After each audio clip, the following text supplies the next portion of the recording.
Ano nga bang mas maganda, bank financing or pag-ibig financing? Hi future homeowners! Welcome to my segment of answering my clients' frequently asked questions, part 2. So the question is, ano nga bang mas maganda, bank financing or pag-ibig financing? And the answer is, pareho lang po silang maganda. Pero marami rin po silang pagkakaiba. At dahil dyan, i-explain po muna natin kung ano ang pinagkaiba ng pag-ibig financing and bank financing. First, let's talk about eligibility. When it comes to bank financing, hindi po nila nire-require na you should be a member of any bank institution and hindi rin po kailangan na you are actively using banks. As long as you have your stable monthly income, you are still eligible for a housing loan through bank financing. And when it comes to pag-ibig financing naman, you are required to be a member of their institution and you should have your 24 months contribution. But it doesn't mean na dapat 2 years ka ng member ng pag-ibig financing ha. Dahil nag-a-allow naman po sila ng lump sum payment wherein you can pay your 24 months contribution in just one-time payment.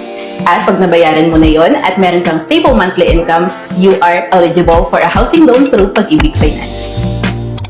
Now let's talk about the process duration.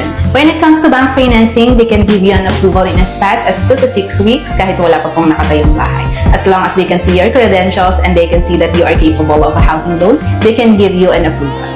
When it comes to pag-ibig financing naman, they can give you an approval in as fast as 1 to 3 months after booking of your account. Dahil sa pag-ibig naman, they are not just considering the borrower but they are also considering the developer and kailangan nilang ma-check kung meron ka ba talagang bahay na ini-a-apply for a housing loan.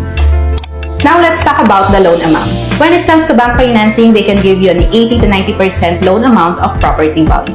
While when it comes to pag-ibig financing naman, they can give you a maximum of 6 million pesos. So ayun, i-recap lang natin when it comes to bank financing, hindi kailangan na member ka. It has higher interest rate but mataas din ang kanyang loan amount and it has a faster process. When it comes to pag-ibig financing, you should be a member. It has lower interest rate pero mababa din ang loan amount and mas mabagal ang kanilang process compared sa bank financing. But again, they are both reliable financing here in the Philippines. I hope nakatulong ang segment na ito sa ilan sa inyong mga katanungan. Baka meron pa po kayong questions, i-comment nyo lang sa aking comment section. Once again, this is Anna Lucay, your agent with a heart.